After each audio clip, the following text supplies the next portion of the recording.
The racing line was a simple concept, born from a fundamentally basic question. How fast can you get a stock vehicle around a specially designed track? It was this, Galileo's Gradients by GCCC Commissioner Ben Millard, that first put the question on racers' lips, as we wrestled with the unruly Monroe Classic around a simple yet challenging circuit around the observatory roadways, determined to shave split seconds from our times as we tried to get as close to the magical sub-35 second lap time as possible. From these humble beginnings, the Racing Line series was born, with a few simple rules laid down for all participants to adhere to. Circuit tracks, no longer than 1 mile in length, with lap times under a minute. Locked to one stock vehicle only. 5 laps. Non-contact. Clear weather, and no traffic. What followed was a phenomenal craze that gripped the GTA content creators crew, as races were made starring everything from delivery vans to mundane sedans, motorcycles to the most expensive exotica, but all shared the fundamental spirit of the Racing Line philosophy, that desire to keep improving our lap times with races often decided by mere milliseconds, rewarding those who could drive the smoothest and most direct line through the track. With no additional modifications allowed, and with no contact from those wishing to drive dirty, this was as close to pure time trial racing as we were going to get on Grand Theft Auto 5. Hundreds of tracks were created by many different crew members, myself included, such as this one I designed specifically for the Sentinel Coupe, as seen here. There are a lot of quality offerings out there, but narrowing them down to best of the best is a tough task. Nevertheless, I've done just that. So here are my top 10 personal favourites of the Racing Line.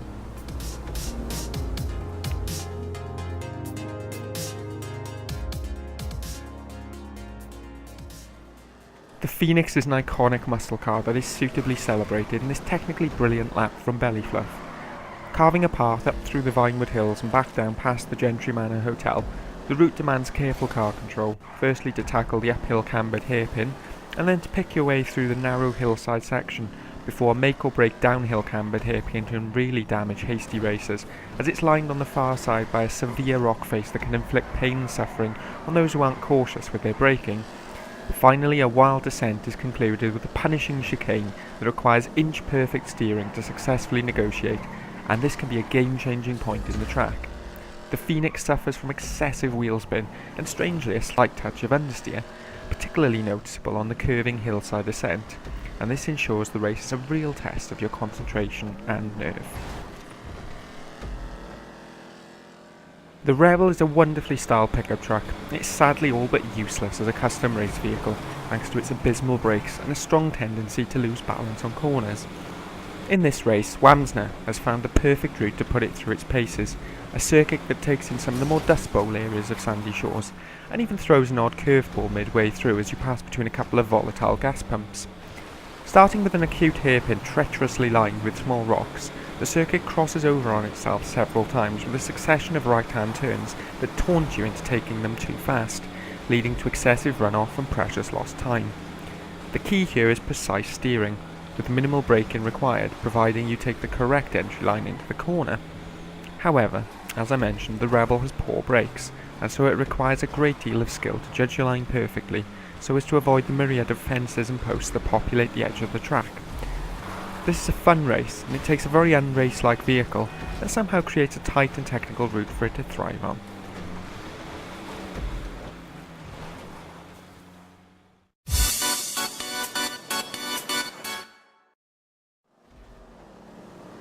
Muscle cars are a glorious joy to drive in this game, particularly across rough terrain, as they offer as close as you can get to rally-like handling on GTA 5. McLovin 89 has captured this element perfectly with his entry for the Vapid Dominator, a mixed surface lap that provides a high-speed mix of mud and tarmac to tremendous effect. Beginning with a downhill descent, there's a tantalising shortcut to be had as you cut between the tree line and avoid the shallow chicane, but at high speed that can quickly become a death trap if you clip the wrong rock on your way through. Straight after this is a tight right-hander transferring onto dirt, and if you get this wrong you'll be falling down to the Vinewood Bowl below. There's no safety net in place if you get your braking line wrong. The ascent back up the dirt path is fraught with danger, as one wrong move can flip your vehicle, but crafty drivers may use the terrain to their advantage as they try to carve the straightest line possible to the top, whereupon they'll face a punishing hairpin back onto the tarmac, with the National Park sign providing a particularly cruel apex point that will gladly stop careless cornerers in their tracks. The Dominator is hugely powerful and has decent handling attributes, but it can still be quite a handful, especially for unskilled drivers. Too much throttle produces obscene wheel spin and can lead to uncontrollable slides that result in fatalities, but treated with respect, this is one of the very best cars in its class, and this race expertly showcases its qualities.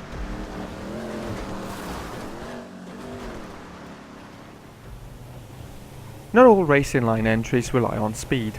In fact, some of the best are much more about technique coupled with risk versus reward, and this one by WTR, using the commercial pony van, is one of the very best examples of this. Crafting a route through the lower side of the project that is fraught with danger, be it light poles, concrete pillars or market stalls, there's something to stop everyone in this hugely enjoyable circuit. The pony is not a fast vehicle, so the majority of corners can be taken practically flat out, but it's the steering that is the most important element, as you carefully thread between obstacles to gain momentum and maintain your top speed just a little longer. Midway through is the pièce de résistance of the track, a quick left-hander that can be cut cleanly between this concrete pillar, followed immediately by a narrowing corridor between rock-solid market stalls that even the best racers will get wrong on occasion. This section can have the most profound impact on the race standings, as those who perfect the line between these 2 points can quickly rise up the ranks, while others lose valuable seconds from sometimes catastrophic impacts. It may not be the fastest, but this might just be the trickiest of the Racing Line entries, and will test even the most confident of racers to their limits.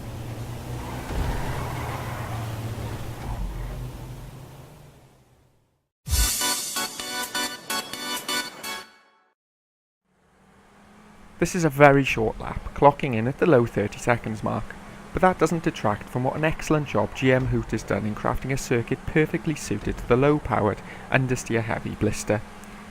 Essentially a figure-of-8 layout, the key to success on this track depends on smooth braking with minimal tyre spin or unnecessary sideways momentum. Several cambered corners early on require perfect braking to negotiate quickest, for the final couple of corners needing just a slight dab of the brake to get around, and the follow-through to the start-finish can be taken flat out.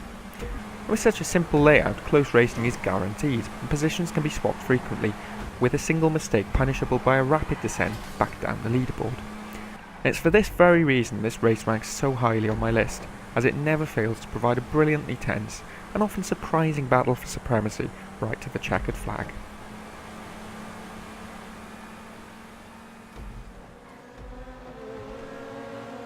The only supercar race on my list, and for good reason. This takes an often underappreciated hypercar and puts it through its paces on an inch-perfect assault course ideally suited to its high levels of grip and power. Supercar racing disproportionately dominates the GTA Online scene, and so it was refreshing that so many of the best Racing Line entries eschewed these overpowered monsters in favour of something much more balanced. Yet, with the grotty TurismoR always upstaged by its brash and gaudy rival, the Bugatti Zentorno, it's a real joy to get behind the wheel of this stock edition and appreciate its incredible good looks and phenomenal engine sound, to say nothing of its tremendous handling and ferocious acceleration. The route from Ben Millard takes us on a short journey from next to the Del Perro Pier entrance, around the Rockford Avenue shopping plaza, and back again, a whirlwind tour that had me falling in love with the TurismoR all over again. Whilst the Zentorno is engineered to the point that it practically drives itself, the TurismoR is the true pinnacle of the automotive zenith, an utterly astonishing car that feels like a bona fide superhero, and this track does it the ultimate justice.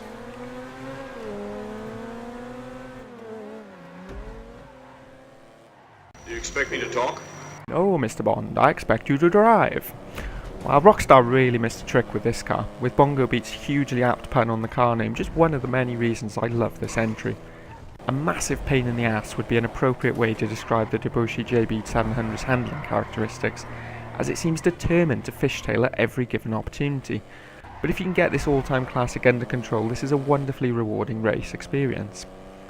Again, the route is simple, and the map brings to mind a pair of sunglasses, but it's a mammoth challenge in a car so wildly indifferent to concepts like steering and grip, to the point that taking every corner feels like an exercise in precision, with grassy medians and lampposts ordinary elements transformed into race-destroying hazards if due care isn't taken on both entrance and exit.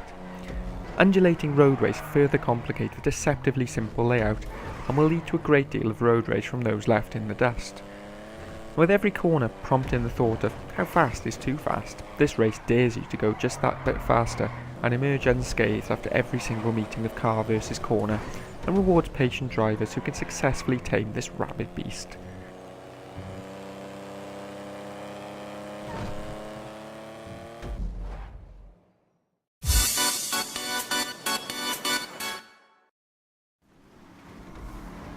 Absolutely bonkers would be the best way to describe this gloriously offbeat entry from Owen Old School, but it also happens to be one of the best, marrying the rusted Tornado convertible, bizarrely located within the off-road class, to the crisscross network of the Sandy Shores trailer park community for a mixed surface jaunt that pours cold water on the notion that racing line entries require the use of actual roads.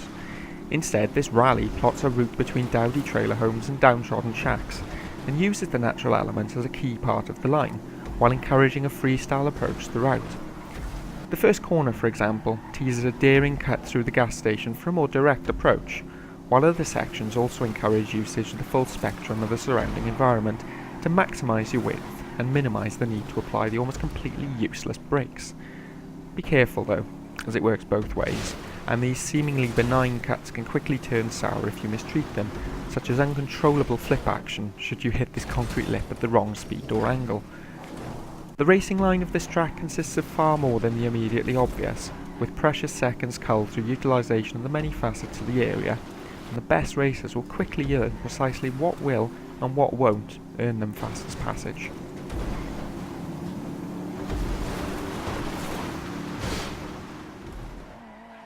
A multi-tiered entry, but this will forever remain rooted fondly in my memory for its original state, a brilliantly conceived trial for the Bugatti Monroe in the Grand Sonora Desert. Just like the JB700, the Monroe is a car that requires considerable skill to get the best out of, and although it's nowhere near as unforgiving in nature as that monster, this is a race that can really separate the men from the boys. A layout that wonderfully plays to the mismatch between high power and poor braking ability, this entry demands your absolute concentration and careful traversal of corners deliberately shaped by exemplary popwork. Affording generous runoff areas, this is nevertheless a race that is quick to punish anyone that doesn't afford either the track or the car the respect it deserves, and places are swapped in a frequent shifting of superiority, with considerable reward for those who can maintain smooth braking lines between the corners, whilst they eke every last drop of power from their car in between. There's a great contrast between slow hairpins and shallow leading turns that scream at you to take them flat out, and the true beauty of this race is in forging a perfect relationship between all-out speed and considered cornering, with race results often hinging on the most innocuous of driver errors. Although Mr. Mello affords the opportunity to put both the Carbonizare and the TurismoR through their paces on the very same track, it's whilst driving this sports classic that this circuit really shines the brightest.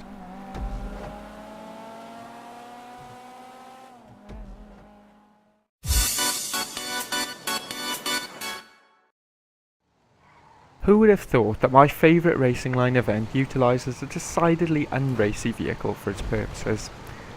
The Albany Roosevelt may look more at home outside a blood-soaked crime scene than on a racetrack, but this race entry by WTR demonstrates its surprising race pedigree brilliantly. Largely taking place off-road, the route uses a portion of dirt track more suited to a beach buggy, and somehow crafts a terrifically balanced race that always provides fevered competition right along the pack. Like the Dominator and Tornado's off-road sections, this race also encourages using the natural terrain to carve yourself an advantage going in and out of corners, and using the full width of the track is key to maintaining crucial momentum along the way.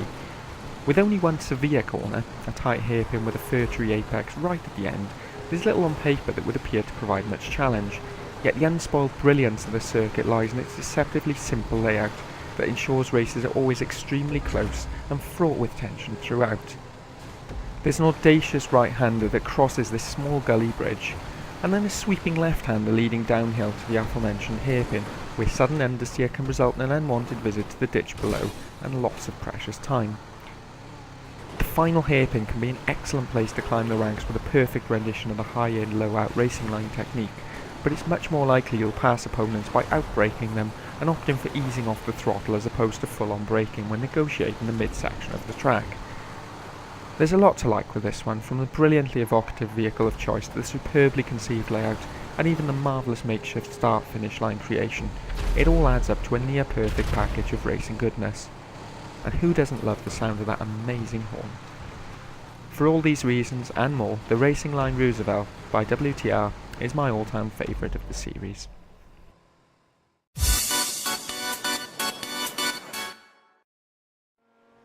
So, that's the end of this special episode showcase looking back at the iconic Racing Line series.